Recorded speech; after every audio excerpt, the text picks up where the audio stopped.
अखिल भूमंडलीय सर्वशिरोमणि मुनि समाज के संस्थापक आदि मुनीश्वर योगेश्वर सद्गुरुदेव शिव मुनि महाराज की जय।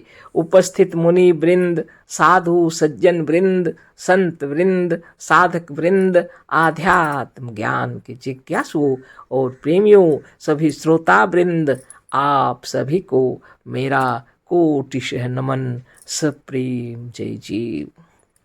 तो आध्यात्मिक चर्चा चल रही है और हम लोग सद्गुरुदेव शिव मुनि महाराज रचित ग्रंथ वेदांत सिद्धांत द्वितीय भाग के अंतर्गत अध्याय 3 पर चर्चा कर रहे थे, जो पूरा हो गया तृतीय अध्याय। आज हम लोग चतुर्थ अध्याय पर चर्चा करेंगे। शीर्षक दिए हैं सद्गुरुदेव शिव मुनि महाराज ज्ञानियों का कार्य क्षेत्र में विजय, है ना। ज्ञानी लोग कार्य क्षेत्र में कैसे विजय प्राप्त करते हैं, इसी विषय पर लिखे हैं गुरुदेव, है ना। तो पढ़ते हैं, है ना। ज्ञानी लोग संसार को असत्य और अपने को ब्रह्म मानते हैं, है ना। तो गुरुदेव कह रहे हैं ज्ञानी लोग संसार को असत्य और अपने को ब्रह्म मानते हैं, इसलिए वे निर्भय होते हैं। इन भावनाओं का कितना प्रभाव पड़ता है देखिए, है ना। सद्गुरुदेव सब जगह हम लोग को यही समझाते हैं कि विचार उच्च होना चाहिए, भावनाएं उच्च होना चाहिए। मनुष्य वैसा ही है, उतना ही है जैसे उसके विचार हैं। इसी विचार की महिमा को बता रहे हैं सद्गुरुदेव शिव मुनि महाराज की जय। तो गुरुदेव कह रहे हैं ज्ञानी लोग संसार को असत्य और अपने को ब्रह्म मानते हैं, इसलिए वह निर्भय होते हैं। वह जिस सुगमता व सुंदरता से अपने कार्य को संपादन करते हैं, वैसे अज्ञानी जीव कभी नहीं कर सकते। उदाहरण दिए हैं गुरुदेव, जैसे 2 लड़के थे, एक ज्ञानी दूसरा अज्ञानी। एक ऐसा था जो संसार को सत्य मानता था, दूसरा असत्य। एक लाभ हानि में समबुद्धि था, दूसरा केवल लाभ उठाने के धुन में मगन था। जो संसार को असत्य मानते हैं और अपने को ब्रह्म मानते हैं, वे ही लाभ हानि में समबुद्धि रख सकते हैं। दूसरा क्या है ना, वो अपने कर्तव्य कर्म को करते रहते हैं, लाभ हो या हानि उससे कोई मतलब नहीं रखते। वो कार्य उनका चलता रहता है ना। आगे हम लोग देखते हैं, और कुछ ऐसे लोग होते हैं केवल जिससे लाभ हो उसी को देखते हैं, है ना। और हानि हो जाए तो दुख तकलीफ में तड़पते हैं। लेकिन ज्ञानी लोग क्योंकि संसार को असत्य समझते हैं, है ना, अपने को ब्रह्म, है ना, इसलिए वो कार्य क्षेत्र में लगे रहते हैं, कर्तव्य कर्म में पीछे नहीं हटते, है ना। आगे हम लोग पढ़ते हैं अब। तो एक लड़का था ज्ञानी और दूसरा अज्ञानी, उसी के बारे लिखे हैं गुरुदेव। अब दोनों के परीक्षा का समय आया। इनमें जो अज्ञानी था वह ज्ञानी की अपेक्षा अपने पुस्तक को अधिक याद किए था। जो ज्ञानी लड़का था वह पुस्तक को अधिक पढ़ा हुआ है, परंतु जिस समय वह दोनों परीक्षक के सामने खड़े हुए, उस समय अज्ञानी लड़के का शरीर कांपने और दिल धड़कने लगता है। फिर से पढ़ते हैं, कहीं गड़बड़ तो नहीं हो गया। अब दोनों के परीक्षा का समय आया। इनमें जो अज्ञानी था वह ज्ञानी की अपेक्षा अपने पुस्तक को अधिक याद किए था। जो अज्ञानी लड़का है वह अधिक याद किया है, किताब को खूब पढ़ा है, याद करके रखा है। परंतु जिस समय वे दोनों परीक्षक के सामने खड़े हुए, उस समय अज्ञानी लड़के का शरीर कांपने और दिल धड़कने लगा। खूब पढ़ाई तो किया है, याद किया है, लेकिन फिर भी परीक्षक के सामने खड़े होते ही कांपने लगा, दिल धड़कने लगा। इससे जो इसे याद था सो भी भूल गया और परीक्षक के सामने अपने याद किए हुए विषय को भी भली भांति न कह सका। पढ़ा था, याद किया था, लेकिन परीक्षक के सामने कांपने लगा, दिल धड़कने लगा, क्योंकि आत्मविश्वास नहीं था, है ना। अपने आप के ऊपर विश्वास नहीं था, है ना। इसकी वजह से उसके अंदर में आत्मबल घट गया और वह कांपने लगा। जो कुछ पढ़ा था, जो याद किया था, डर के मारे वह भी भूल गया और जितने प्रश्न पूछे गए उसका सही उत्तर भी ठीक से नहीं दे सका। फल उसका यह हुआ कि वह परीक्षा में उत्तीर्ण ना हो सका, जिसकी वजह से परीक्षा में वह उत्तीर्ण नहीं हो सका। इसका कारण यह था कि वह लड़का लाभ हानि में सम और अपने को ब्रह्म तथा संसार को असत्य नहीं समझता था। कारण सिर्फ इतना ही था कि लाभ और हानि में वह समान नहीं रहता था। विचार उसके सम नहीं होते थे, है ना, और वह भयभीत होता था, कहीं माने अनुत्तीर्ण हो जाएंगे, कहीं फेल हो जाएंगे, है ना, चिंता से ग्रसित हो गया, है ना, और संसार को सत्य मानता था और अपने को तो ब्रह्म समझता ही नहीं था। यही कारण था कि वह अनुत्तीर्ण हो गया।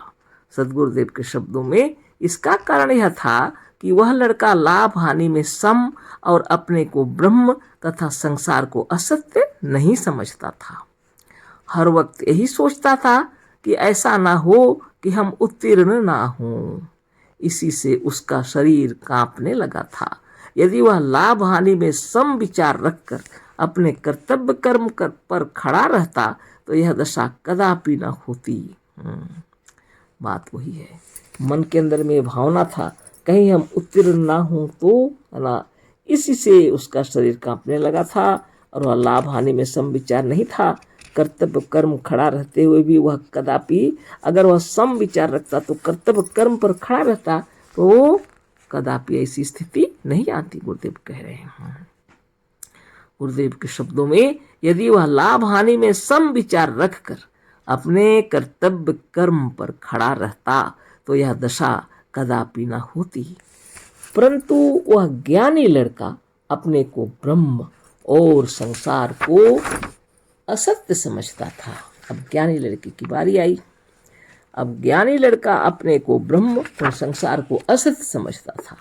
वह लाभ तथा हानि में सम बुद्धि रखता और अपने कर्तव्य में अचल था। ज्ञानी लड़का लाभ और हानि में सम बुद्धि रखता था, लेकिन अपने कर्तव्य में अचल दृढ़ संकल्प से कार्य करता था, है ना। इस ज्ञान से उसके हृदय में वह बल आ गया था कि वह हिल ना सका, है ना। इसी वजह से उसके हृदय में वह बल आ गया था कि वह हिल न सका, दृढ़ संकल्प से रहा और निर्भय होकर बराबर परीक्षक के उत्तर देता रहा। और निर्भय होके बराबर जो भी प्रश्न पूछे परीक्षक सबका उत्तर देता रहा। फल यह हुआ कि परीक्षा में उत्तीर्ण हो गया। तो इसका फल यह हुआ कि परीक्षा में उत्तीर्ण हो गया, है ना। ऐसे अनेक दृश्य हमारे पाठक महाशयों के भी सामने आए होंगे, जिसमें वे इस लेख के आशय को भली प्रकार समझ सकते हैं। तो गुरुदेव कह रहे हैं, संसार में जब हम लोग कार्य क्षेत्र में रहते हैं तो हमारे पाठकों को भी ऐसा सामना करना पड़ा होगा और वो समझ गए होंगे भली भांति इस बात को, है ना। आगे लिखते हैं, न्यायालयों में तो ऐसे दृश्य नित देखने में आते हैं। कितने गवाह तथा वादी प्रतिवादी न्यायाधीश के सामने खड़े होते ही डर जाते हैं और अपने मतलब को भी भली प्रकार नहीं कह सकते। बहुत विचित्र बात है। माने वादी और प्रतिवादी न्यायाधीश के सामने जब खड़े होते हैं डर जाते हैं तो भली भांति अपनी बात को भी प्रकट नहीं कर सकते, बता नहीं सकते। यहाँ लिखा है, खड़ा होता हूँ दिल हिल जाता है, सारा बल खाक में मिल जाता है। ज्ञान होता तो दिल में तस्कीन होता, अपना पुरुषार्थ इस प्रकार क्यों खोता। जब भी खड़ा होता हूँ दिल हिल जाता है बोल रहे हैं, सारा बल मिट्टी में मिल जाता है बोल रहे हैं। ज्ञान होता दिल में तो विश्वास हृदय में रहता, तस्कीन होता, अपना पुरुषार्थ इस प्रकार क्यों खोता। तात्पर्य कहने का यह है कि ज्ञान न होने के कारण वह अपने को न्यायाधीश से नीच समझता है और यह समझकर कि ऐसा न हो कि न्यायाधीश हमारे कुछ विरुद्ध लिखें, वह अपने आगामी हानि तथा न्यायाधीश के रूप में आकर डर जाता है। मेरे विरुद्ध में कहीं न्यायाधीश न लिख दे, है ना, वह उसको न्यायाधीश से अपने को कम समझता है, लाभ हानि में सम विचार रखता नहीं है, इसलिए भयभीत होता है, कहीं कुछ लिख देंगे तो डर जाता है। परंतु ज्ञानी अपने आगामी हानि की कुछ परवाह नहीं करता, और ज्ञानी हानि का कोई परवाह नहीं करता है, आने वाले हानि से कोई उसको मतलब नहीं है। वह अपने को ब्रह्म जानकर सबके सामने निर्भय रहता है। ज्ञानी व्यक्ति अपने को ब्रह्म जानकर सबके सामने निर्भय रहता है। भगवान श्री कृष्ण ने लड़ाई में अर्जुन की किसी शस्त्र द्वारा सहायता नहीं की, अपनी सेना द्वारा सहायता नहीं की, केवल ज्ञान द्वारा सहायता की थी। देखिए ज्ञान का बल कैसा आश्चर्यजनक है। यह ज्ञान ही का प्रताप था कि अर्जुन ने महाभारत ऐसी लड़ाई को अनायास में जीत लिया। कितने पहलवान ऐसे हुए हैं जो किसी साधु व सन्यासी की विभूति लेकर अखाड़े में जाते और अपने से डेढ़े पहलवान को पछाड़ देते हैं।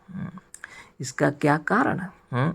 साधु की विभूति लेने पर उसको यह विश्वास पड़ जाता है कि हमारा बल बढ़ गया। वह यह जानता है कि अब हम नहीं गिरेंगे, इससे वह निडर होकर लड़ता है। यही निडरता का ज्ञान ही उसके जीतने का कारण होता है।